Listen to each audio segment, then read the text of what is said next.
Baik, Assalamualaikum. Apakah suara saya terdengar? Waalaikumsalam dengar. Oke. Assalamualaikum warahmatullahi wabarakatuh. Selamat pagi semua. Semoga kita selalu dalam keadaan sehat. Pertama-tama, marilah kita buka presentasi pada pagi hari ini dengan membaca lafal basmalah. Bismillahirrahmanirrahim.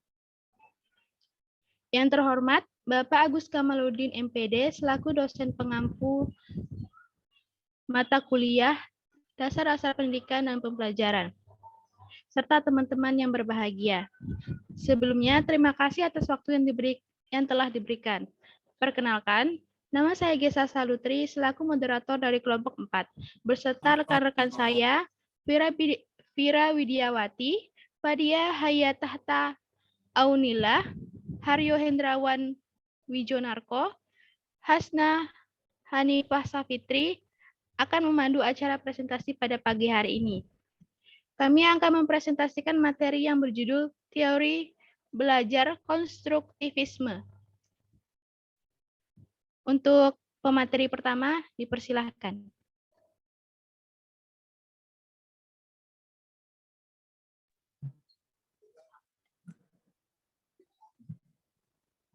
Langsung ke slide 3, Liz.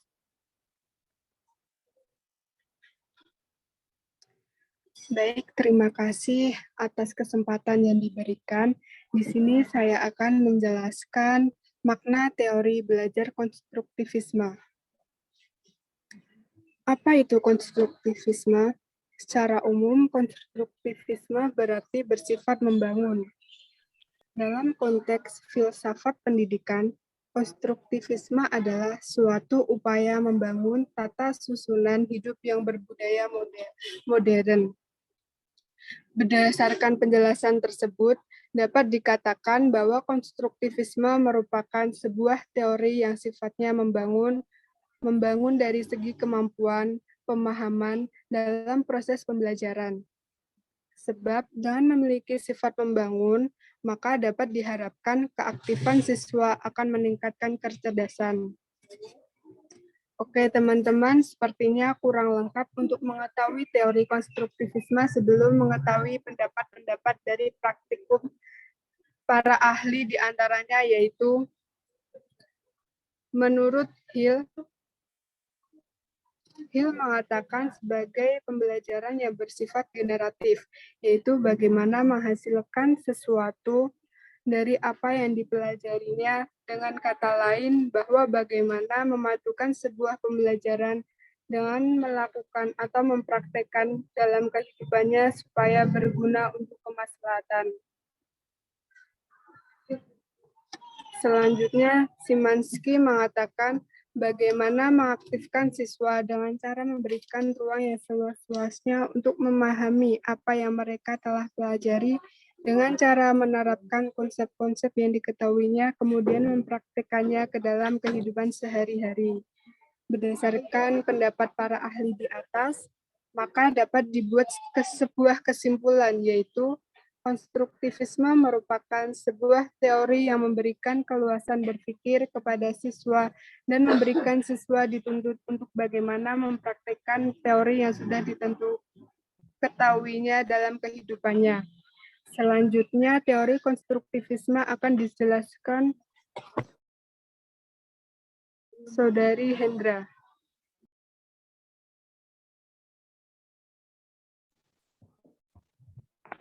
Proses mengkonstruksi pengetahuan.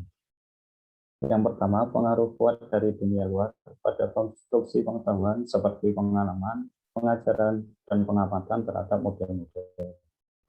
Yang kedua, pengetahuan berkembang melalui aktivitas kognitif dari abstraksi dan mengikuti sebuah rangkaian yang dapat diprediksikan secara umum. Yang ketiga, pengetahuan tidak hanya dapat diperoleh melalui sekolah, tetapi bisa juga didapatkan melalui saling berinteraksi sesama teman, guru, tetangga, dan bahkan lingkungan sekitar kita.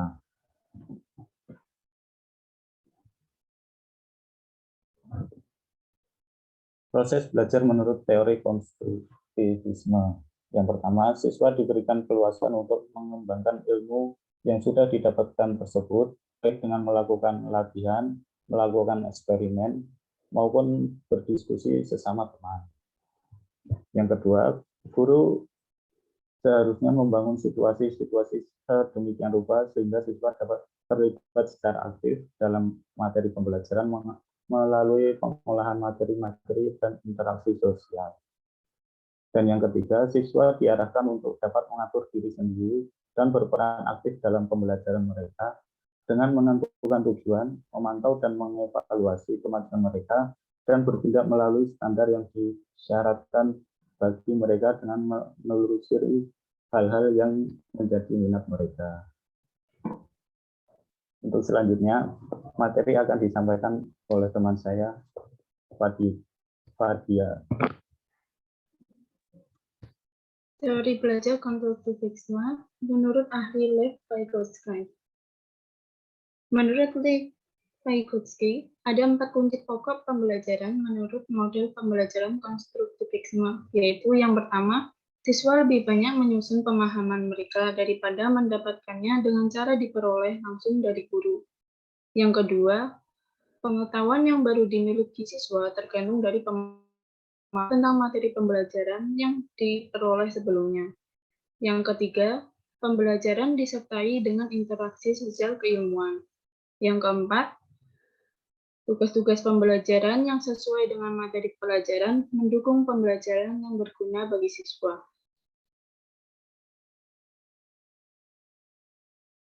Penjelasan Om Roth terkait teori Vygotsky. Yang pertama adalah interaksi informal maupun formal antara orang dewasa dan anak-anak akan memberi pemahaman bagi anak tentang bagaimana anak berkembang. Setiap budaya memiliki makna dalam upaya meningkatkan kemampuan kognitif anak. Kemampuan berpikir dan berbahasa berkembang pada awal tahun perkembangan anak. Yang keempat, berkembangnya proses mental yang kompleks terjadi setelah anak melakukan aktivitas sosial dan secara bertahap akan terinternalisasi dalam kognitif anak yang dapat dipergunakan secara bebas. Anak akan mampu mengerjakan tugas-tugas yang menantang jika diberi tugas yang lebih menantang dari individu yang kompeten. Untuk materi selanjutnya akan dibacakan oleh dari Hasna. Baik, terima kasih atas waktunya. Saya akan melanjutkan presentasi tentang kelebihan teori konstruktivisme. Yang pertama yaitu siswa berkesempatan untuk mengungkapkan gagasan secara eksplisit dengan menggunakan bahasa siswa sendiri. Yang kedua, memberi kesempatan kepada siswa untuk mencoba gagasan baru agar siswa terdorong untuk memperoleh kepercayaan diri dengan menggunakan berbagai konteks. Lalu, mendorong siswa untuk memikirkan perubahan gagasan mereka setelah menyadari kemajuan mereka, serta memberi kesempatan siswa untuk mengidentifikasi perubahan gagasan mereka.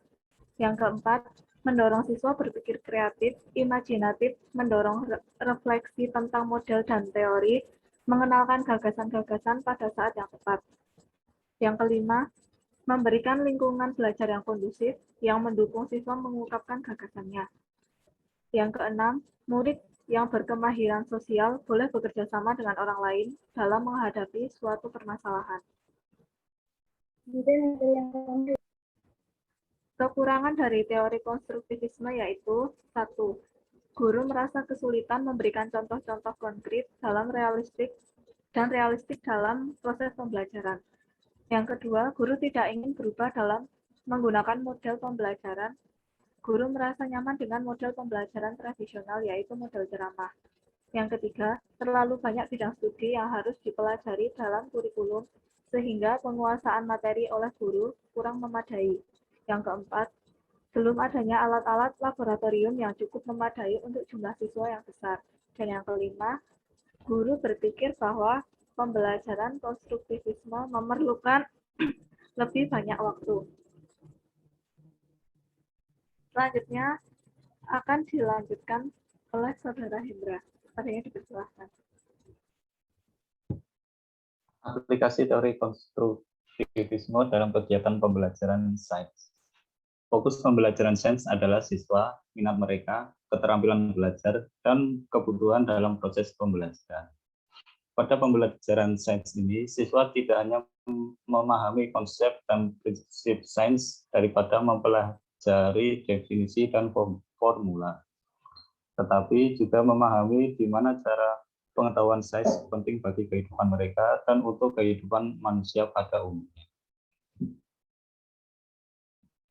Sekian presentasi dari kelompok kami. Waktu saya kembalikan kepada moderator. Baiklah, tadi sudah dijelaskan materi teori belajar konstruktivisme. Untuk selanjutnya, yaitu sesi tanya jawab. Yang ingin bertanya bisa terlebih dahulu raise hand dan akan kami tunjuk. Sesi tanya jawab kali ini akan dibuka dengan 3 orang penanya. Dipersilahkan. Assalamualaikum, saya ingin bertanya.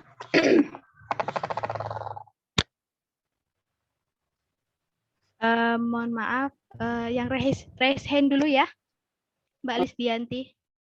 Iya, Untuk Mbak Legendaria, dipersilahkan untuk bertanya. Saya izin bertanya, bagaimana metode dalam pembelajaran konstruktivisme agar anak mampu mengembangkan kemampuan berpikir untuk menyelesaikan setiap persoalan yang terjadi? Terima kasih.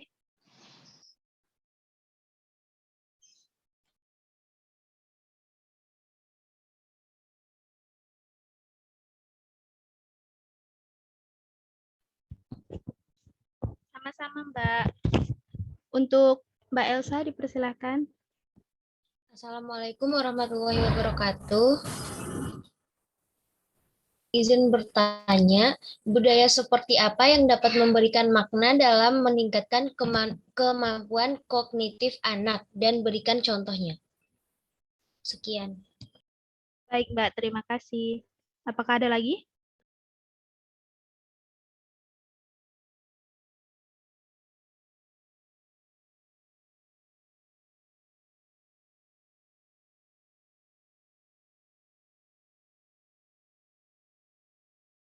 Apakah ada lagi yang ingin bertanya? Langsung on mic aja, nggak apa-apa. aku bisa nggak? Silakan Mbak. Assalamualaikum warahmatullahi wabarakatuh. Izin bertanya, jelaskan konstruktivisme adalah suatu upaya membangun tata susunan yang berbudaya modern itu seperti apa dan berikan salah satu contohnya. Baik, terima kasih Mbak. Sama-sama.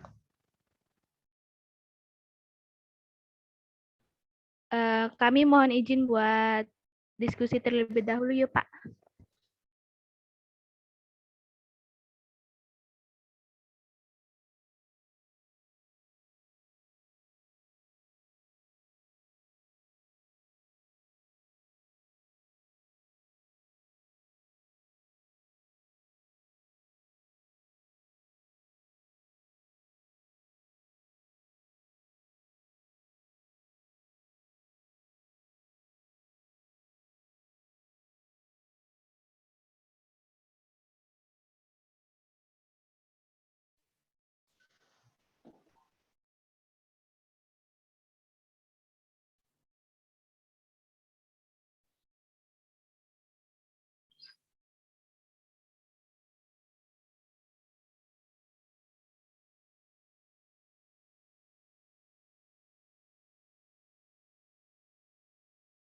Oke, sambil nunggu diskusi ya.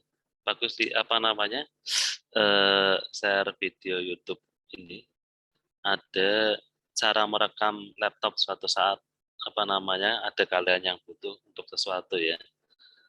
Nanti kita bisa praktekkan. Ini bagus ya. Tapi kayaknya Windows 10 kalau nggak salah. Sambil nunggu apa namanya? Kelompoknya ini diskusi. Ini bagus ya.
Kenapa nggak ada ya?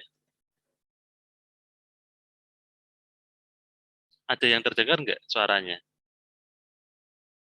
Apa nggak ada semua? Nggak ada suaranya, Pak. Oh, nggak ada suaranya ya? Ya, tak kira. Bentar. Oh, ini ya, headset ya. Kalau ini ada nggak? Kalau ini sudah ada atau belum? Ada, Pak. Cuman kecil. Gara-gara bagus pakai headset berarti ya.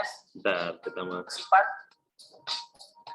Background recordingnya lo pilih off aja. Maksimal recording lo bisa pilih 30 menit sampai 4 jam. Sini gue pilih maksimal aja 4 jam. Record audio lo pilih on. Turn mic on by defaultnya lo centang aja. Kualitas audio lo bisa milih mulai dari 96 sampai 192 kbps. Di sini gue pilih default aja. Hasil segini menurut gue lumayan cukup baik. Microphone volume sama sistem volumenya lo bisa atur. Sistem volume yang dimaksud di sini adalah audio internal. Record game on audio only lo centang aja. Video frame rate lo bisa pilih 30 fps atau 60 fps. Sini gue pilih default aja 30 fps biar gak terlalu besar hasil rekamannya. Kualitas video lo bisa pilih standar atau high. Sini gue pilih standar aja. Capture mouse kursornya lo bisa centang. Baik, lo close aja. Di sini lo bisa ngerekam aplikasi atau game. Di sini gue akan ngerekam YouTube. Baik, caranya cukup mudah, tinggal lo klik tombol Windows dan tombol G yang ada di keyboard lo. Di sini ada bar capture, audio, dan informasi performa laptop atau PC lo. Settingan audio lo bisa pilih, lo atur sesuai keinginan lo. Di sini ada screenshot, ada tombol recorder, dan tombol untuk mengaktifkan dan menonaktifkan mikrofon. Di sini gue aktifkan aja mikrofonnya. Baik, gue coba untuk merekam.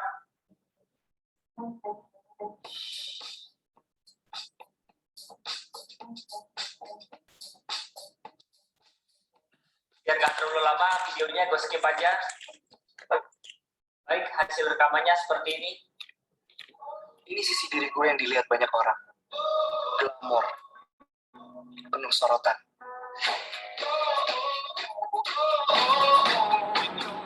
Oke, thank you udah nonton video dari gue. Kalau menurut lo video Nanti bagus praktekin ya. Ini apa namanya?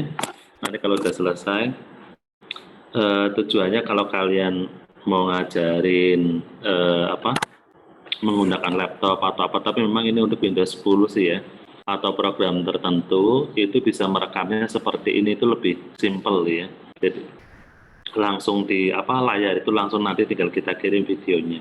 Oke, mungkin kelompok 4 bisa lanjutkan. Ya, nanti kita praktek.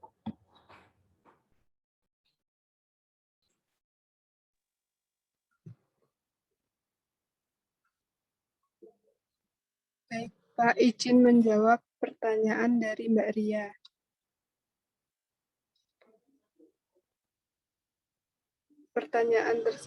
Pertanyaannya tadi adalah bagaimana metode dalam pembelajaran konstruktivisme agar anak mampu mengembangkan kemampuan berpikir untuk menyelesaikan setiap persoalan.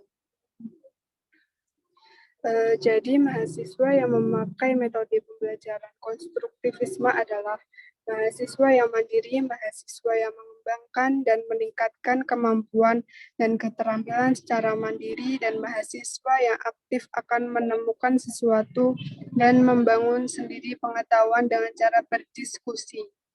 Mahasiswa mempunyai cara berpikir masing-masing yang kadang mungkin sangat berbeda dari temannya. Dan mahasiswa selalu mencoba metode pembelajaran yang cocok, sehingga dosen perlu menciptakan metode pembelajaran yang dapat membantu mahasiswa belajar. Metode pembelajaran konstruktivisme melibatkan dosen dan mahasiswa saling berintegrasi. Dosen hanya perlu membimbing mahasiswa, karena hasil belajar tergantung dari pengalaman dunia fisik dan lingkungan, dan tergantung dari apa yang ketahui sebelumnya. Dosen mengikuti pola pikir mahasiswa. Mahasiswa lebih banyak berdiskusi daripada hanya mendengarkan dosen berbicara. Pertanyaan-pertanyaannya, silakan. Nggak usah harus nunggu semuanya selesai dulu, silakan.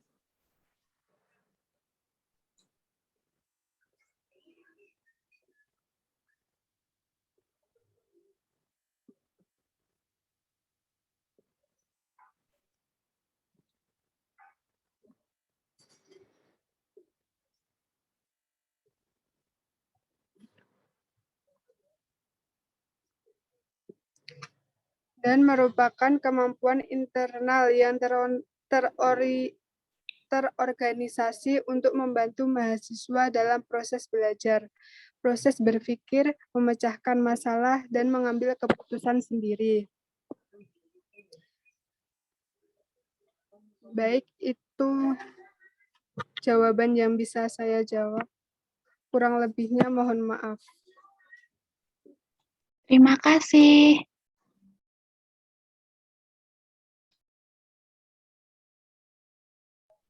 Sama-sama.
Yuk, bebas saja, dijawab aja, nggak apa-apa, nggak usah. Karena pertanyaannya kan dicari-cari itu susah ininya. Nanti kalau salah, bagus benerin, nggak apa-apa.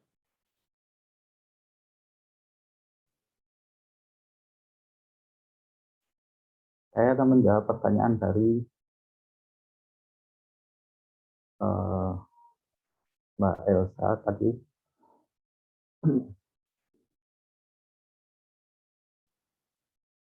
Budaya seperti apa yang dapat memberikan makna dalam meningkatkan kemampuan kognitif anak dan berikan contohnya.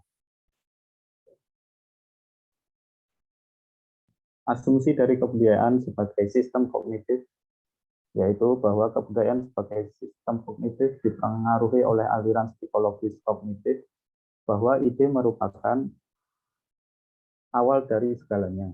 Adanya kebudayaan tidak hanya diajarkan semata, namun harus melalui pemikiran sendiri untuk menginterpretasikan kebudayaan tersebut. Setiap individu bisa memiliki kebudayaan yang berbeda-beda, di mana perbedaan kebudayaan itu berada pada kognisi perindividunya. Bahasa dan budaya memiliki kesamaan, di mana tata aturan yang berlaku dalam budaya juga ada di dalam bahasa. Begitupun sebaliknya.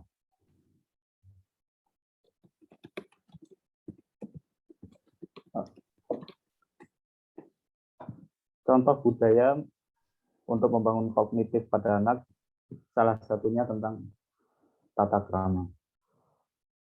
Sekian yang dapat saya sampaikan. Maaf, Mat, bisa diulang yang bagian contohnya? Contoh budayanya yaitu tata krama yang dapat meningkatkan kognitif pada anak, terutama pada hal bahasa. Terima kasih penjelasannya. Sekian, terima kasih.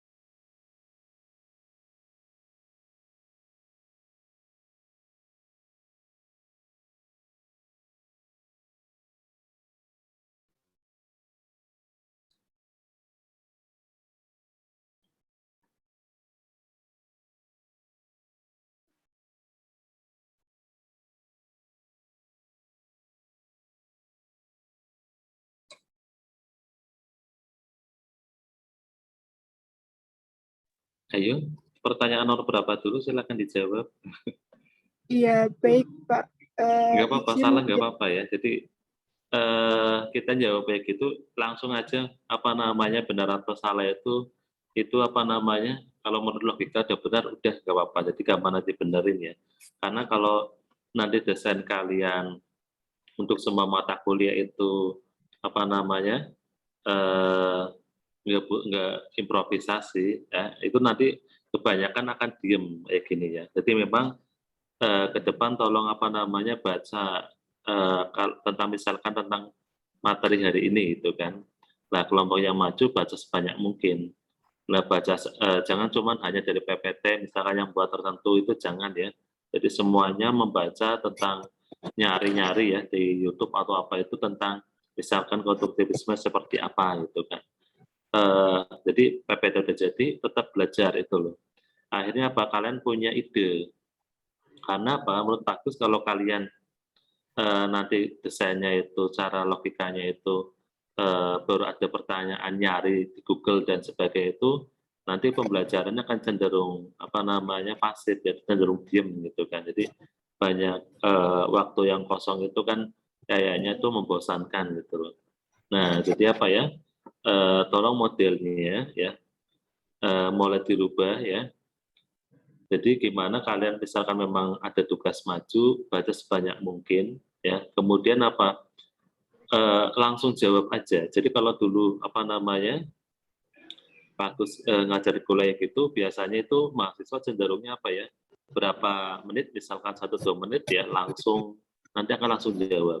Ya jadi nggak terlalu lama apa namanya menunggunya, karena apa ya tadi yang peserta yang lainnya akan jadi bosen ya. Jadi gitu ya. Jadi langsung dijawab aja kira-kira yang nyambung apa. Itu masalah salah benar itu nggak masalah ya, gampang apa namanya. Nanti kalau ada yang kurang pas Bagus benerin. Ya, jadi nanti tolong ke depan seperti itu dan untuk semua mata kuliah ya. Kalau ada mata kuliah nanti kalian desainnya seperti ini ya, nanti cenderung dosennya juga bosan juga gitu kan. Mahasiswanya bosan, dosennya bosan juga. Jadi gimana pemakalah ya, jadi yang memang presentasi itu gimana membuat suasananya itu bisa jadi interaktif dan jangan apa namanya terlalu lama waktu untuk diam. Ya. Oke, silakan dijawab aja nggak apa-apa. Ya, baik Pak, izin menjawab pertanyaan dari Mbak Listianti. Dalam konteks filsafat pendidikan, konstruktivisme adalah suatu upaya membangun tata susunan hidup yang berbudaya modern. Berdasarkan penjelasan tersebut di atas, bahwa konstruktivisme merupakan sebuah teori yang sifatnya membangun dari segi kemampuan, pemahaman dalam proses pembelajaran. Sebab dengan memiliki sifat membangun, maka dapat diharapkan keaktifan dari siswa akan meningkatkan kecerdasannya. Menurut para ahli tadi, menurut tadi kan mengungkapkan bahwa teori konstruktivisme menghasilkan sesuatu dari apa yang dipelajarinya. Dengan kata lain, bahwa dengan memadukan suatu pembelajaran dengan melakukannya atau mempraktikannya dalam kehidupan, sebagai contohnya kita bisa membuat atau menerbitkan koran dari apa yang telah kita pelajari. Mungkin melalui konsep penulisan karya yang populer di media koran seperti yang telah kita ikuti pada tanggal 9 Oktober kemarin. Mungkin bisa juga dari bimbingan Bapak Agus Kamaludin. Sedangkan menurut Szymanski mengatakan bahwa konstruktivisme merupakan bagaimana mengaktifkan siswa dengan cara memberikan ruang yang seluas-luasnya untuk memahami apa yang mereka telah pelajari dengan cara menerapkan konsep-konsep yang diketahuinya, kemudian mempraktikannya ke dalam kehidupan sehari-hari. Sebagai contohnya, ketika di sekolah atau kampus, kita telah mempelajari tentang kewirausahaan.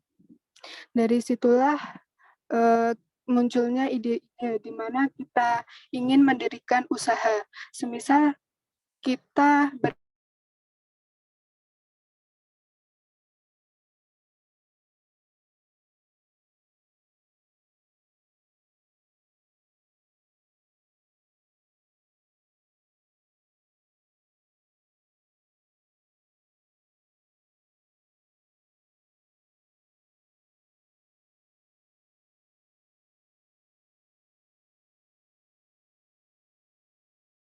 untuk inovatif, kreatif, serta fleksibel. Baik, dari pertanyaan Mbak Listianti, itu jawaban yang bisa saya jawab. Kurang lebihnya mohon maaf, nanti bisa dijelaskan kembali oleh Bapak Agus. Terima kasih. Sama-sama. Maaf sebelumnya untuk kelompok ini, saya boleh menyangka tidak? Dipersilahkan, Mas. Kan tadi disebutkan bahwa pembelajaran konstruktivisme yaitu untuk membangun sistem pendidikan yang modern, baik untuk siswa maupun mahasiswa.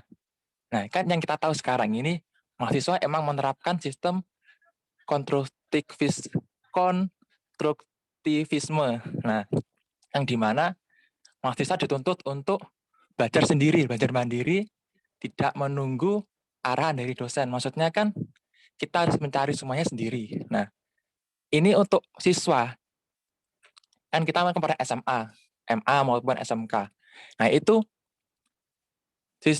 apakah bisa diterapkan sepenuhnya sifat konstruktivisme ini? Kan kita kan sebagai calon pengajar pendidikan kimia, ini gimana cara kita mengatasi siswa SMA, SMA atau SMK kan nanti menerapkan sistem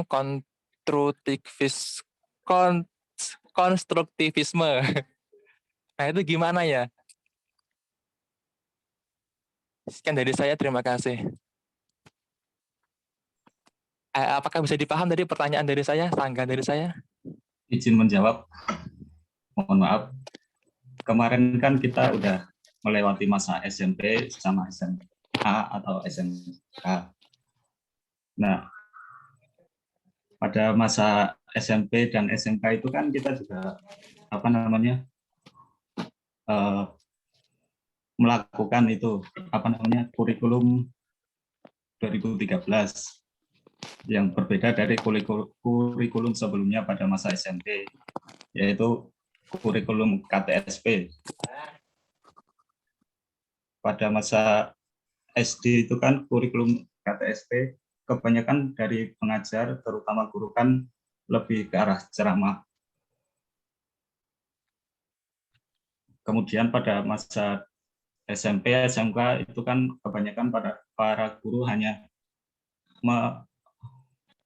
meluruskan arah belajar para siswa.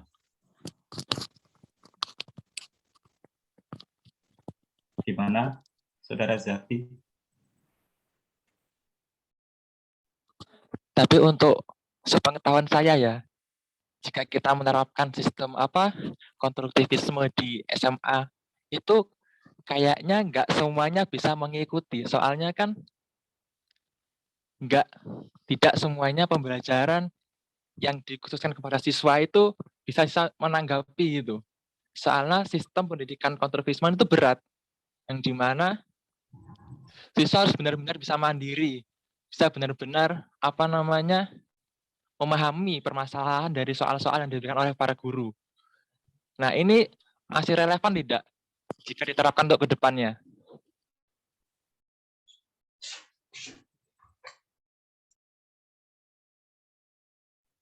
Soalnya kan jika mahasiswa, kita kan hanya berfokus pada satu jurusan, misalkan kita pendidikan kimia, itu hanya satu tujuan, satu fokus pembelajaran.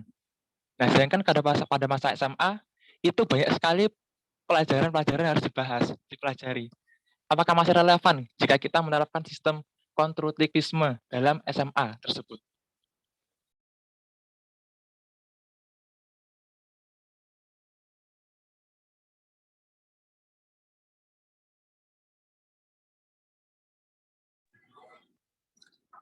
Menurut saya masih relevan aja ya.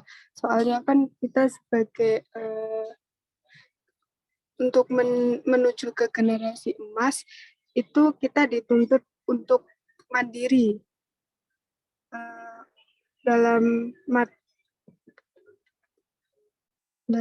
bidang materi. Kita bisa mencari melalui internet, yaitu Google atau YouTube, bisa belajar sendiri melalui YouTube. Kan banyak bimbel-bimbel yang sudah melalui YouTube.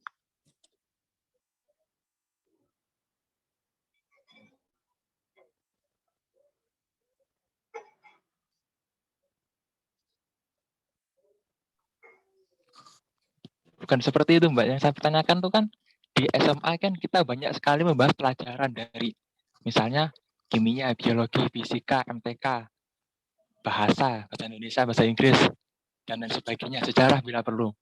Nah, itu kan perpecahan pembelajarannya kan banyak. Berarti jika kita menerapkan sistem konstruktivisme, kita harus bisa menguasai semuanya, bisa memahami semuanya.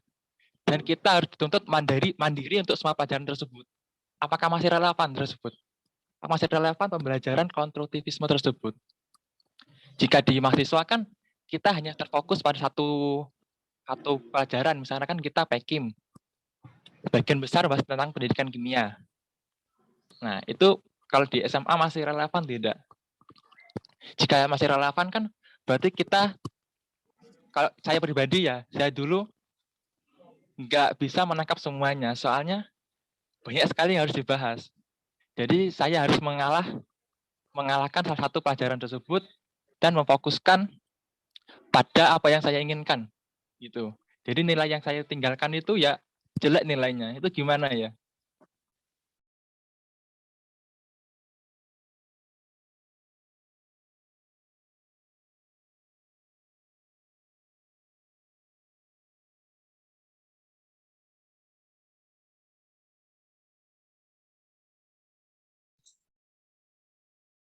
Jadi gini, mohon maaf sebelumnya.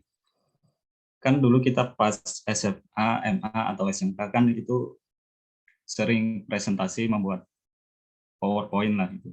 Itu kan salah satu bentuk kognitivisme. Secara mandiri kita mencari materi yang akan kita bahas sendiri, kemudian menyampaikan kepada teman-teman kita tentang materi yang kita telah pelajari. Mungkin itu cuma salah satu proses konstruktivisme dalam pembelajaran. Pada saat ini kita juga kayak gitu, mencari sendiri materi yang akan kita sampaikan kepada teman-teman.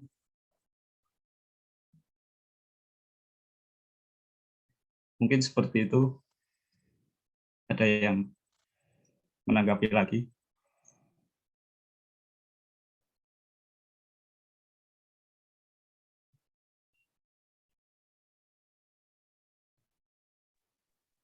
Izin menambahkan untuk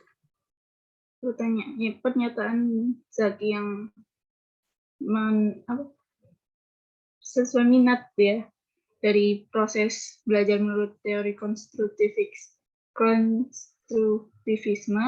Tadi kan udah dijelasin dari ada sarana belajar, aktivitas-aktivitas pembelajaran yang meliputi mengamati fenomena, mengumpulkan data-data, merumuskan dan menguji hipotesis, dan bekerja sama dengan orang lain.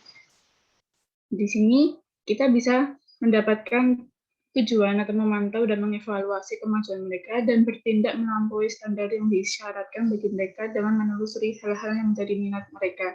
Jadi di sini kita juga bisa menelusuri minat-minat kita sesuai dengan bakat dan kemampuan kita. Nggak harus semuanya bisa gitu. Kalau nggak, jadi. Baik, Mbak. Terima kasih atas penjelasannya. Sudah paham, insya Allah.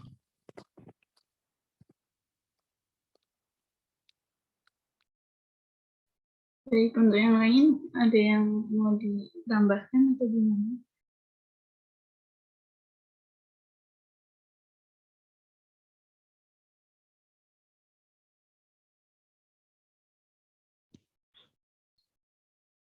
Baik, sebaiknya kita akhiri saja presentasi pada pagi ini.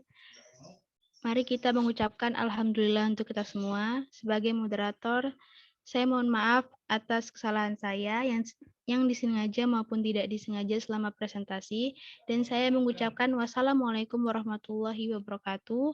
Waktu sepenuhnya saya kembalikan kepada Pak Agus. Waalaikumsalam warahmatullahi wabarakatuh. Waalaikumsalam. Maaf ya, tadi bagus dan dengar suara kalian itu kan, kok ini lama banget jawabnya gitu ya. Mungkin sinyal di Pak Agus itu ya, jadi mungkin nggak kedengeran. Bahkan sampai sebelum Zaki itu, Pak Agus nggak dengar suaranya, pertanyaan dari Legendaria, Elsa sama Lestianti itu, aku juga nggak sampai mendengar ya. Jawaban dari kelompok 4 ini. Oke, mungkin Pak Gus nambah sedikit ya, yang pertanyaan Zaki tadi. Jadi maksudnya memang konstruktivisme ini tidak modelnya langsung diterapkan untuk semuanya ya Zaki. Jadi tapi maksud di pelajaran kimia ini maksudnya apa? Maksudnya ada bab-bab tertentu ya, atau mungkin subbab tertentu itu kalau di pembelajaran kimia itu kita bisa mengajarkannya modelnya konstruktivisme ya. Jadi misalnya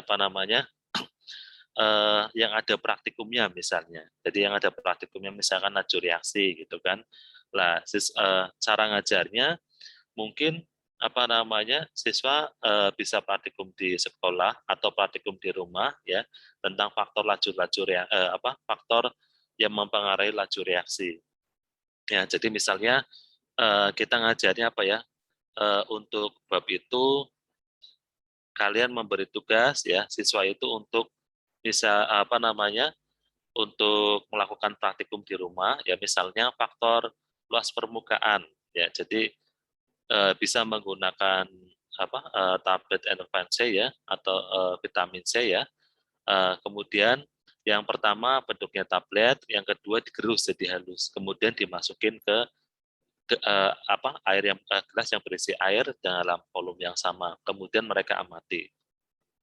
Kemudian misalkan yang lain masalah pengaruh suhu ya, mungkin sama-sama bentuknya tablet, satunya panas ya air mendidih, satunya air biasa.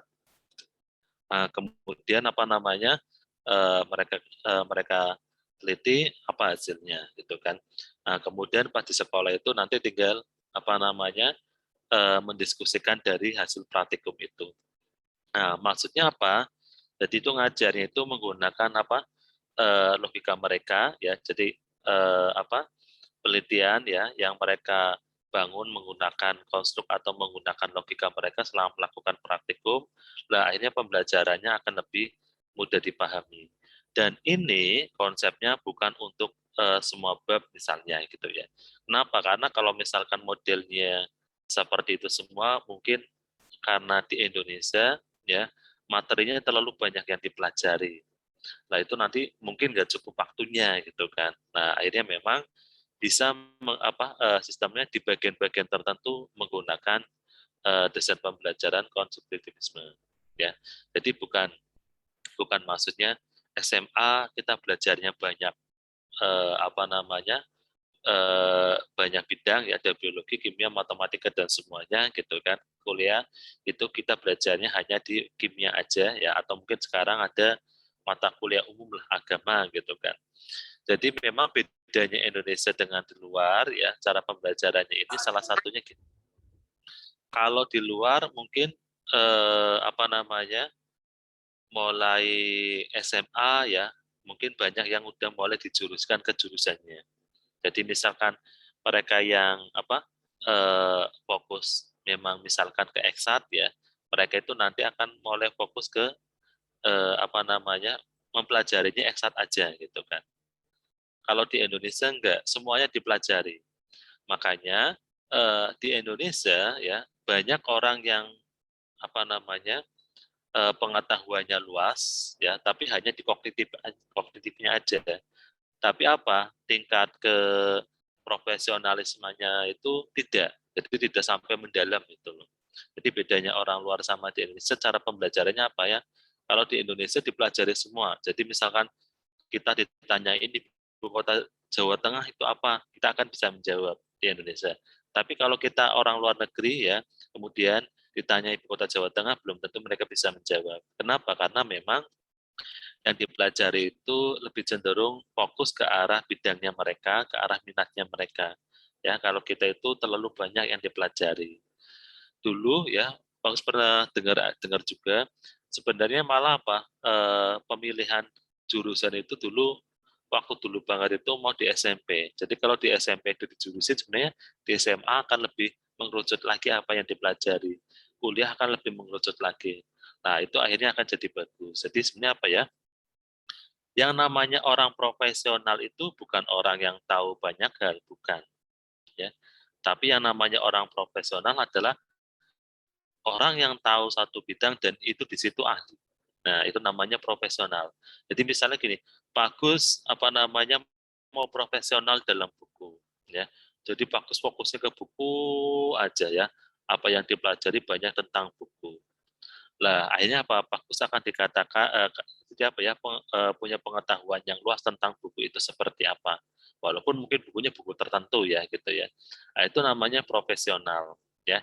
Jadi makanya kalau ada yang kayak profesor gitu ya, dia meneliti tentang misalnya tentang lempung, ya dia akan tahunya tentang lempung secara detail ya.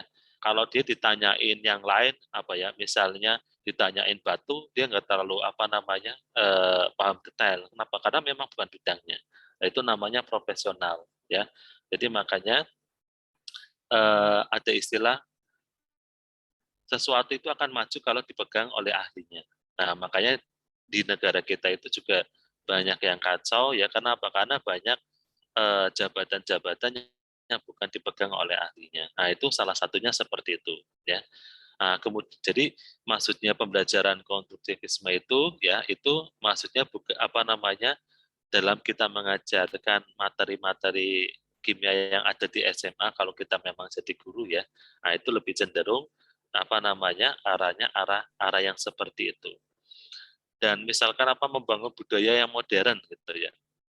Ya memang harus ada tahapannya. Jadi kita bedanya orang eksat sama orang IPS ya atau sosial, ada yang tahu dalam cara menyelesaikan masalah? Apa perbedaan orang eksat dengan orang sosial atau IPS, ya misalkan SMA-nya IPA sama SMA-nya IPS dalam menyelesaikan masalah? Ada yang tahu? Silakan. Berpendapat bebas ya, jadi salah benar itu urusan nanti. Ya. Silakan, ada yang tahu nggak perbedaan orang eksat dan orang sosial dalam menyelesaikan masalah?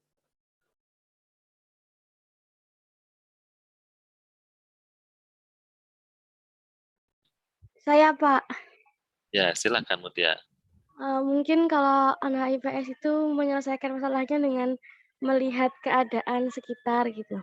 Kalau anak IPA itu dengan rumus gitu, Pak. Oh gitu. Mohon dibenarkan kalau salah. Oke, dengan rumus ya. Nanti cari mau lagi. Oke, lumayan udah bagus ya ininya. Silakan ada yang lain. Perbedaan orang esat dan orang sosial dalam menyelesaikan masalah.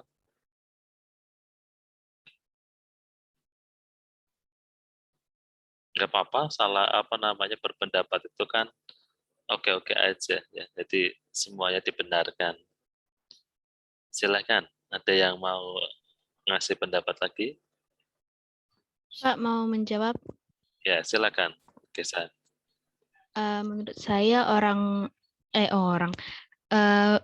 murid sosial atau IPS itu menjawab suatu persoalan itu dengan logika atau pikiran mereka yang secara logis gitu loh. Kalau anak IPA, mereka tuh kayak melakukan penelitian terlebih dahulu gitu untuk menjelaskan secara sains ilmiah gitu, Pak. Oke, ya. Udah mulai mendekati. Ada lagi yang lain? Satu lagi, silakan.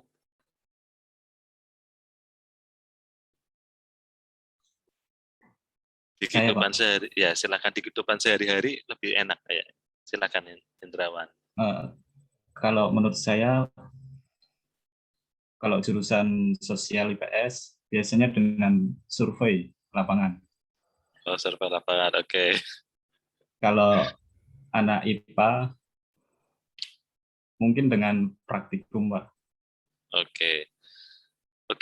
Jadi misalnya kalau masalahnya masalah kehidupan sehari-hari, misalnya masalah antar teman atau antar apa, itu gimana caranya? Jadi misalkan ada masalah dengan teman, atau sesuatu masalah dengan orang tua atau apa gitu kan, terutama dengan teman lah paling gampang. Itu menurut Hendrawan gimana? Kalau orang IPS sama orang IPA?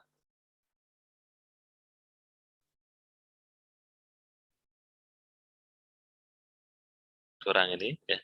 Oke, secara umum ya gini. Kalau orang IPS ya, kalau menyelesaikan masalah itu ini dia apa ya? Langsung dilakuin aja. Jadi misalkan ada masalah ya, dia caranya kayak gini, dia langsung dilakuin aja. Dia tanpa berpikir panjang atau ribet-ribet ya. Tapi kalau orang eksat itu menggunakan konstruktivisme. Jadi nanti apa ya, kalau menyelesaikan masalah, dipikirin dulu, nanti kalau ya gini akibatnya apa, ya kayak gini akibatnya apa, ya kayak gini nanti keuntungan lebihnya apa. Ya. Jadi berpikirnya runtut. Nah, kenapa? Kalau kalian dulu kan kalian diajarin, kalau ngerjain soal itu runtut ya. Misalnya diketahui, ditanya, dijawab, ada rumusnya, dan itu ternyata apa?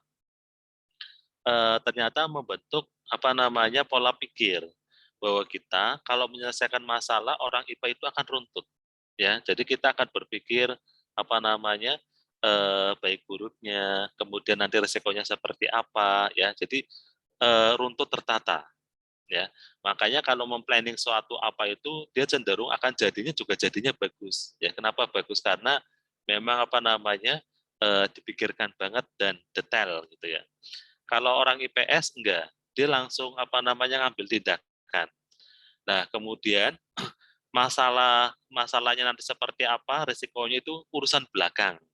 Nah, itu nanti kayak gitu. Jadi dalam kehidupan sehari-hari ya, nanti banyak yang modelnya gitu ya, kalian dalam suatu organisasi atau apa itu ketemu orang yang bukan sains ya, dia kalau nyelesain masalah misalkan dalam organisasi atau apa ya, dia intinya cuma langsung diambil aja, oke, pokoknya caranya seperti ini. Lah adanya masalah baik buruknya atau apa resikonya itu urusan nanti gitu loh. Nah, beda kalau orang IPA ya, orang ESA itu akan berpikirnya menyelesaikan masalah itu akan runtut ya. Dan runtut itu pun juga ada baik dan tidaknya ya. Salah satu baiknya tadi maksudnya meminimalkan resiko ya, yang nggak bagus ya kemudian bisa maksimal ya. Nggak baiknya ya salah satunya kelamaan gitu ya. Kadang terlalu dipikirin gitu, ternyata apa yang kita pikirkan nggak sesuai dengan kenyataan gitu loh. Nah, kadang juga ya gitu juga, jadi ada nggak baiknya. Gimana menurut kalian? Pernah apa namanya mengalami seperti itu enggak?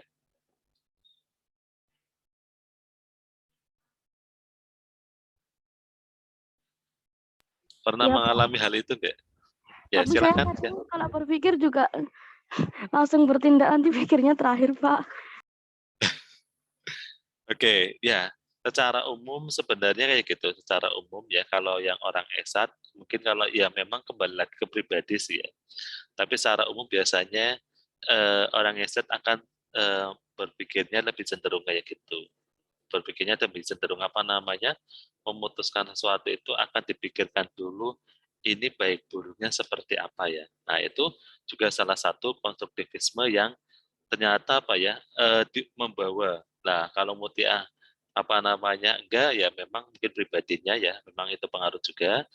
Nah mungkin kadang ngerjain apa-apa itu enggak runtut. Nah kalau enggak runtut itu biasanya nanti ya akan seperti orang IPS ya, jadi ambil putusan itu langsung aja, pokoknya masalah apa itu terakhiran lah. Gitu. Begitu ya mungkin Mutia.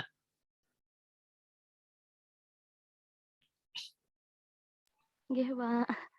Oke ya, jadi kemudian kayak apa namanya yang tadi Elsa, budaya seperti apa yang dapat memberikan makna kepada anak dan contohnya ya. Jadi kalau dalam pembelajaran kayak tadi ya, jadi pembelajarannya memang bagusnya anak mengalami ya.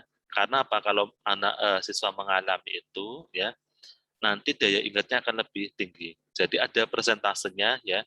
Kalau kalian belajar ya atau mengajar itu hanya siswa hanya melihat aja ya, jadi kalian siswa hanya mendengar saja, jadi kalian cuma ceramah aja tanpa nulis, itu menempelnya ya atau dalam arti mengendap di otaknya itu sekian persen kecil. Tapi kalau ada mendengar sambil melihat ya, jadi kalian tulis di papan tulis, siswa itu akan apa ya punya daya ingatnya akan lebih lama. Jadi persentasenya beda dengan hanya mendengar saja. Kemudian siswa sampai melakukan, jadi ada gurunya ceramah ya, kemudian menulis di depan di papan tulis, kemudian siswa mengerjakan ya, atau mungkin tadi ada praktikum mengalami sendiri. Lah itu daya tahan apa namanya ingatnya itu lebih kuat ya, lebih tahan lama. Jadi dibilang kalau ngajarnya berdasarkan kayak konstruktivisme ya, tadi Pak bilang tidak harus untuk semuanya karena memang mungkin ada bagian-bagian tertentu yang pas ya, itu akan mempunyai daya ingat yang akan lebih tahan lama dibanding hanya mendengarkan ya atau tanpa mengalami ya. Jadi maksudnya dari teori ini adalah apa? Apa namanya? Kita mengajarnya ya ada di bagian tertentu, bab tertentu itu yang bisa menggunakan konsep ini. Sehingga apa? Sehingga tadi sesuatunya itu apa namanya? Lebih bisa maksimal. Oke, itu mungkin ada lagi yang mau ditanyakan?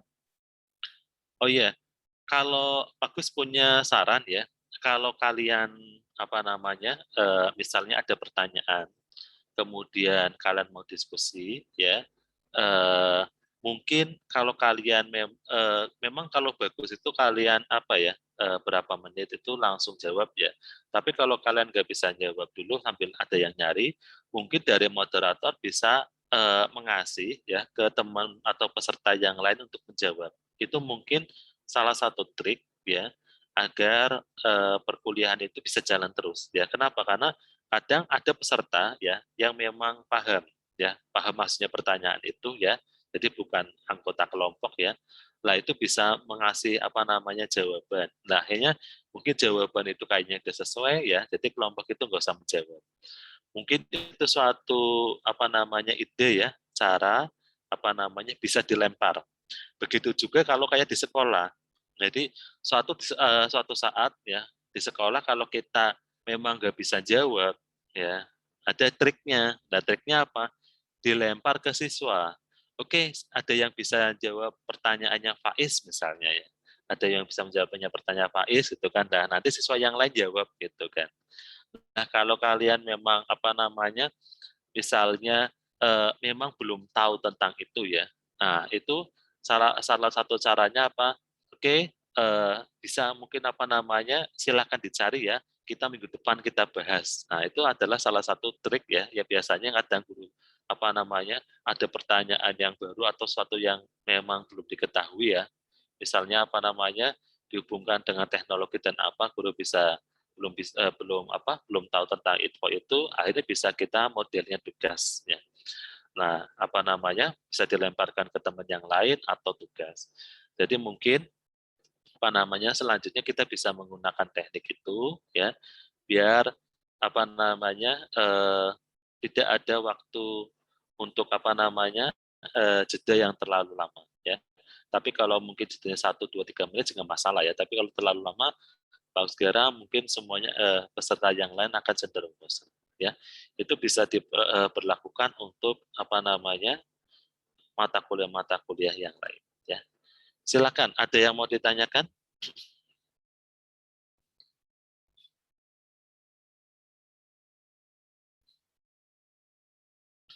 Ada yang mau ditanyakan kan? Silakan.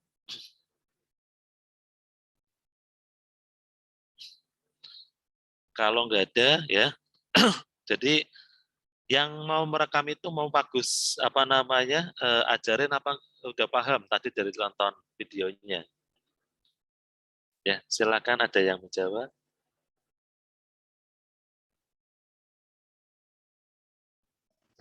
Dipraktekin aja mungkin Pak, soal tadi kan kayak kurang jelas waktu digambar kayak kecil gitu loh Pak. Oke. Oke, kita tonton dulu. Suaranya tadi nggak ada ya? Mungkin bagus iniin lagi apa namanya YouTube-nya ya. Nanti kita langsung praktekkan. Karena ini hubungannya settingan. Ini suaranya udah masuk belum? Ya, Pak. Udah. Suaranya udah masuk. Terdengar tapi kecil, Pak.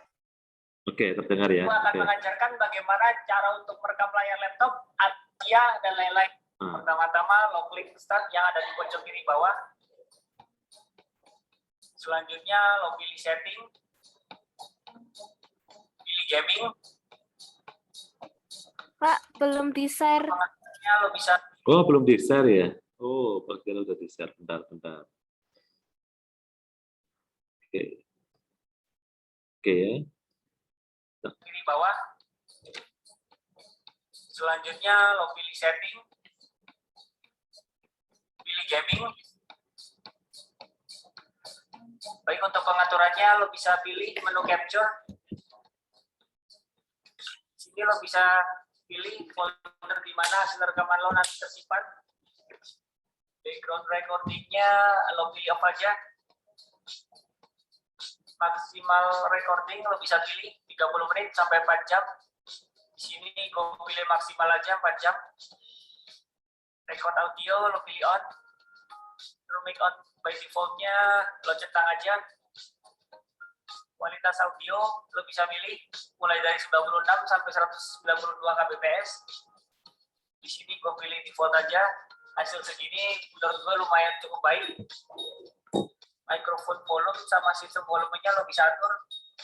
Sistem volume yang dimaksud di sini adalah audio internal. Record on audio only lo centang aja. Video frame rate lo bisa pilih 30 fps atau 60 fps.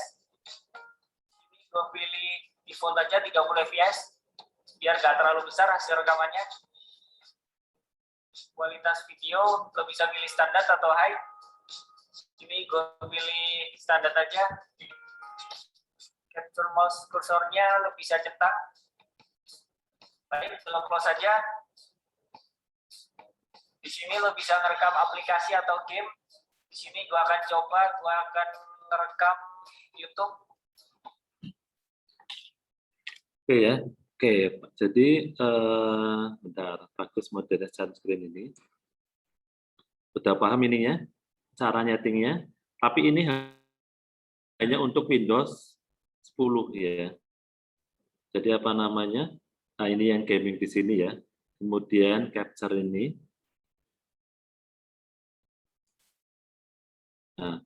Nah, ini ngisi apa namanya? Ngisi bagian-bagian ini ya. Jadi mau untuk lamanya berapa ya. Kemudian ini on ya. Lah kalau ini kualitas. Jadi kalau kalian misinya tinggi ya kualitasnya besar ya, bagus ya. Tapi apa? Nanti kalau kualitas besar itu berarti rekamannya nanti memorinya akan besar ya. Jadi filenya akan besar. Jadi kalau mungkin ininya yang kecil ya, nanti misalkan yang ini hanya 5 mega misalnya ya, yang ini bisa nyampe 15 atau berapa mega. Nah, ini hubungannya karena apa? Audionya tinggi. Ya, kemudian yang lebih tinggi lagi juga di sini ya. Apa namanya? Frame rate ini masalah geraknya. Lah ini kualitas videonya mau standar atau tinggi. Lah, untuk jalaninya itu hanya cuman kontrol Windows sama kontrol G ya. Jadi misalkan gini, Bagus akan akan share ya gimana sih pemakaian website prodi kita ya. Jadi ke depan ya, ke depan itu kalian kalau sudah menulis di koran itu ya, itu nanti kita akan menggunakan caranya seperti ini ya. Misalnya Bagus ini Windows ya, Windowsnya tekan kemudian G. Nah, kalau Windows tekan kemudian ada G itu ya. Oke, ini kalau sampai ini bentar. Windows G. Nah, ini. Soalnya kalau sama Zoom ini berarti double. Ya, sama Zoom itu berarti double ya. Mungkin Bagus sudah hasilnya aja ya. Oh, bentar. Hasilnya yang Bagus pernah buat ya. Intinya cuma Windows sama G ya, kemudian rekam. Nah, ini hasilnya ya yang pernah Pak Agus buat ya. Nah, jadi Nah, ini. Jadi Pak Agus direkam sendiri, nanti hasilnya kayak gini.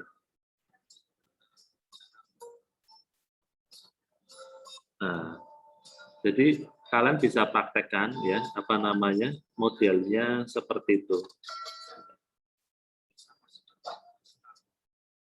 Cuman ya tadi permasalahannya kalau dari Zoom kayaknya nggak bisa. Jadi kalian modelnya langsung rekam ya yang ada di sini. Dan itu hanya nekan kontrol Windows sama G ya. Windows sama G itu nanti akan keluar rekamannya. Nah, kalau sama Zoom itu kayaknya nggak bisa. Jadi harus tampilan ininya kayaknya nggak bisa ya, bentar. Karena ya tadi modelnya harus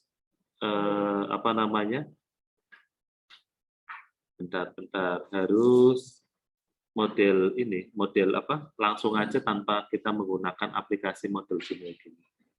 Itu ya. Kemudian yang kedua ya, kalian sudah punya program namanya MATLAB atau belum ya? Punya program ini belum ya? MATLAB yang kayak gini. Bagus pernah share ke kalian belum ya MATLAB kayak gini ya? Belum, Pak. Belum. Oke, Bagus ajarkan sebentar ya. Itu MATLAB itu seperti apa sih ya? Nah, ini udah kelihatan MATLAB-nya belum ya? Udah? Oke. Jadi ke depan itu semua itu nanti harus install ya. Karena apa? Ini hubungannya dengan membuat rumus kimia atau mungkin yang lain ya, reaksi-reaksi. Oke. Jadi misalkan gini. Kita akan menulis SO4-2-min ya. Kalau menggunakan ini S sama O, kemudian ininya 4, bawahnya atasnya 2-min. Nah, dia akan lebih bagus. Ini tinggal di blok, copy, taruh di Word. Nah, udah kelihatan Word-nya? Nah, ya. Selanjutnya yang lain. Ya, yang lain misalnya kita akan membuat reaksi yang kompleks. Nah, jadi misalkan HCl ya plus misalkan misalkan CH3 apa namanya? Misalnya HCl plus misalkan NaOH, tapi di sininya ada tulisan lagi, misalnya ada katalisnya. Nah, ini kita bisa buat ininya 2SO4 misalnya katalisnya misalnya. Nah, ini bisa kita buat seperti ini. Nah, jadi apa tulisannya itu rapi. Ya. Contoh yang lain, kalian menggunakan akar-akaran. Jadi rumus misalkan pas dulu ada KSP atau rumus apa ya ini ya. Nah, ininya misalkan sininya 3, ininya dibagi ya. Di sini ada akarnya lagi misalnya. Ya. 3 misalkan apa namanya 25 ya. Ininya dibagi misalnya nanti 5/8. Nah, sama dengan berapa? Nah, ini pakai ini. Ya, nanti Pak Gus kasih linknya. Tapi apa? Nanti kalian harus setting dulu. Perhatiin cara nyetingnya, ya. Di sini ada apa namanya? Kalau ininya tetap ya spasinya, terutama ini stylenya, ya. Di stylenya ini kita rubah, ya. Ini biasanya italik ada italiknya, kita centangnya hilangin, ya. Centangnya hilangin. Kita kemudian pilih, kalau ini Pak Gus sukanya Cambria, ya karena Times New Roman itu bosan. Nah, nanti tinggal di OK. Size-nya ya itu tinggal dikecilin 1 aja nggak apa-apa. Nah, jadi ya gini, udah jadi. Ya. Nah, ini nanti banyak ya, suatu saat di semester 3, ya nanti kita akan menggunakan program ini. Ya. Jadi misalnya kayak matematika ya, ada apa namanya yang kayak gini ya, Pak lupa namanya apa. Nah, ya gini. Ya, nah ini akan rapi. Bahkan ini mau dipangkatkan bisa. Ya, misalkan 3/5 ya per 4 dipangkatkan bisa. Ya. Bedanya apa? Kalau equation dari Word ya yang kalian 2007 misalnya ya, itu biasanya kalau di print itu kadang kabur pertama. Kemudian yang kedua, besar kecilnya nggak sama. Tapi kalau pakai program ini, nanti besar kecilnya sama. Jadi kalau apa namanya, misalkan kita nulis bagian-bagian tertentu ya, terutama yang hubungannya dengan rumus kimia yang panjang, yang memang butuh agak ribet ya. Kemudian kayak tadi SO42-, ya, nanti Pak Gus akan menyarankannya seperti ini. Kenapa? Karena ini lebih rapi. Ya, atau kalian menghitung ya ada hitungan apa namanya pecahan dan sebagainya akar-akaran. Nah, pakai program ini itu nanti lebih gampang ya. Nah, ini Pak Gus kasih apa namanya programnya, tapi nanti kalian install dia kecil ya, cuma 6,7 mega kayaknya ya. Kalian bisa diinstal ya. Nah, ini namanya MATLAB ya. Namanya MATLAB. Kemudian ini kalian nginstal yang ada password-nya ya. Jadi jangan nginstal apa namanya yang trial 30 hari jangan, tapi yang ada password-nya. Jadi kalian install yang ada password-nya, jadi apa bisa berlaku untuk seterusnya ya. Nah, ini nanti kita gunakan di semester 3 ya saat membuat soal-soal. Jadi kalau pas menulis soal biar rapi, nanti kita menggunakan ini. Password-nya ada di sini ya. Dia ukurannya kecil, cuma 6,7. Oke, silakan ada yang mau ditanya dari program itu. Dia hanya simple aja, itu sangat bermanfaat ya. Kenapa? Selama ini Pak Gus pakai itu terus. Ya, dalam masalah tulis menulis. Silakan, ada yang mau ditanyakan, Kak?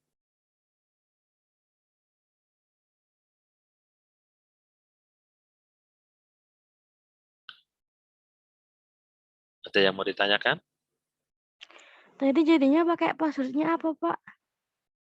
Password apanya? Jadi installnya harus yang password-nya ada di situ kok, ada di programnya. Password-nya ada di programnya. Oh, nggih, Pak. Ya, jadi kalian download ya, diinstal di Word kalian, yaitu nanti apa namanya kecil ukurannya, jadi harusnya semuanya bisa kalau program ini, ya. Dan penting tadi salah satunya ke depan semester 3 kita akan ngetik soal, membuat soal itu nanti untuk program itu biar tulisannya rapi. Silakan ada yang mau ditanyakan? Oh iya Pak Agus, mengenai tugas yang pembuatan video itu jadinya kelompok ya Pak? Kelompok ya. Tugas video menggunakan kelompok ya. Bisa menggunakan Putun ya atau mungkin program-program yang lain itu biar hasilnya bagus, terserah kalian. Tapi ada input suaranya ya. Suara dari perikot itu Pak, gitu. Ya, suara dari kalian. Jadi pas jelasin itu apa namanya kan mungkin kadang kalau PPT-nya poin-poin itu kan perlu dijabarin gitu kan. Nah itu jabarin. Kalau menurut aku sih tadi bagusnya PPT itu agak jabarin itu lebih apa ya, lebih detail sebenarnya. Kalau poin-poin itu enaknya untuk presentasi apa namanya tadi kalau misalkan kita apa ya seminar proposal atau apa kita ini. Tapi kalau mata kuliah kayaknya kalau didesain jabarin itu apa namanya pesertanya akan lebih jelas. Jadi beda aplikasinya sih sebenarnya. Gitu Pak Is. Oh iya Pak, untuk durasinya bebas ya Pak, atau berapa menit Pak? Durasinya bebas aja, pokoknya intinya gini, konsep menilainya bagus ya, kan gini ya, itu jadi UTS, kemudian UAS itu apa namanya dari koran gitu kan. Jadi semuanya tetap harus wajib membuat videonya, ya penilaiannya utamanya nanti dari kreativitas, jadi apa namanya menarik banyak video itu, ya kemudian atau jelas atau enggaknya, ya. Kemudian yang kedua terutama detailnya itu. Jadi gimana orang itu lihat video kalian itu apa namanya paham tentang bab itu. Makanya aku sarankan sebelum membuat video ya dan PPT tadi itu baca banyak apa namanya tentang teori apa tentang materi yang akan kalian buat video tadi ya dari YouTube terutama ya dari apa nama dari Google dari buku-buku gitu kan. Kemudian kalian apa namanya kemas biar lengkap biar detail ya. Jadi intinya kreativitas ya, menarikan ya, kemudian kelengkapan ya. Selanjutnya input suara ya. Untuk input suara bebas ya dalam arti mau satu kelompok isi suara semua di bagian apa bebas atau modelnya misalkan di antara kalian itu suaranya ada yang bagus ya kayak bagus terus aja suaranya ada kurang jadi misalkan satu orang aja silakan tapi ya tadi proses membuatnya mungkin online tapi apa namanya bareng ya maksudnya desainnya itu bareng perancangnya jadi kemudian untuk UAS ya kayak kemarin tetap apa namanya menulis di koran ya jadi siapapun yang udah publish langsung diupload di apa namanya website Prodi ya kemudian nanti tinggal dikirim ke Bu Alia ya nanti kalian akan dapat reward ya dan pokoknya tetap ikut kuliah kemudian UTS dikerjain ya kemudian udah publish otomatis dapat nilainya A. Nah kalau yang belum publish ya ternyata nggak bisa nggak publish ya tulisannya dan nyoba terus nge-publish ya berarti nanti apa membuat suatu tulisan dikirim ke Bagus menilainya di itu menilai tulisan dari kalian ya itu bisa A bisa amin bisa turun gitu kan tapi kalau yang apa di koran udah pasti A gitu Pak Is silakan ada lagi atau mungkin yang lain Ya Pak Agus, terima kasih. silakan yang lain mau ditanyakan nggak apa-apa ya jadi kalau yang tadi ngerekam di laptop itu tutorial-tutorial ya suatu saat siapa tahu di antara kalian mau mendalami konten kreator ya kayak tadi ya kenapa namanya membuat tutorial itu ya itu bisa modelnya seperti itu ya tanpa berekam tapi apa misalkan gimana cara menggunakan program ini nah, itu kan bisa direkam langsung paling enak ya itu modelnya rekam dari laptop nggak menggunakan program oke ada yang mau ditanyakan lagi nggak silakan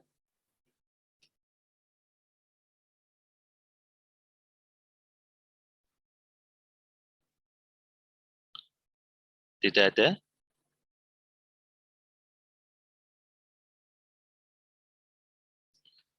kalau tidak ada bagus akhirnya untuk kuliah hari ini ya terima kasih ya pokoknya kita kembali kembangkan dulu, kembangkan terus ya tiap pertemuan, sehingga dari selesainya mata kuliah ini kalian akan punya teknik presentasi yang lebih bagus ya terutamanya, dan intinya pengalaman adalah guru yang berharga ya. Jadi terus terang aja, nggak ada apa yang kita lakuin itu jangan kita anggap salah ya, tapi karena memang kita belum tahu ya. Jadi pokoknya kita perbaiki terus ya. Akhirnya kita suatu saat akan menjadi banyak ilmunya, dan itu yang akan kita gunakan kalau pas kita mungkin mencari kerja dan sebagainya ya. Jadi adanya presentasi tadi mungkin kayak Pak Gus ngasih masukan atau teman ngasih masukan itu pun bukan berarti salah ya. Kalian salah bukan, tapi artinya apa? Kita harus memperbaiki terus ya, sehingga kita menemukan suatu pola yang bagus yang memang seharusnya seperti itu ya. Mungkin gitu ya. Bagus, akhiri untuk pertemuan hari ini. Sampai untuk minggu depan tolong dirangkum semua ya, terutama kelompok yang maju ke 5 itu adalah rangkuman dari 3 teori ini ya. Dirangkum semua, terutama aplikasi-aplikasi yang ada di dalam dalam pembelajaran kimia yang ada di SMA. Jadi misalkan kapan di mana penerapan teori behaviorisme, konstruktivisme, kognitivisme dan sebagainya. Jadi digabungkan ya, kemudian kalian punya ide apa ya, misalkan ada di situ, sehingga akhirnya memang pembelajaran itu harus menggunakan semua teori ini ya. Kemudian tapi ya tadi mungkin di bagian-bagian tertentu kita menggunakan di bagian ini ya, untuk teori ini dan kenapa harus seperti itu ya. Mungkin baca dari 3 teori itu dibaca detail ya, kemudian kalian bisa kemas terserah kalian, karena ini merupakan penyimpulan dari materi-materi yang kemarin. Oke, Pak Gus akhiri untuk pertemuan hari ini ya. Assalamualaikum warahmatullahi wabarakatuh. Waalaikumsalam warahmatullahi wabarakatuh.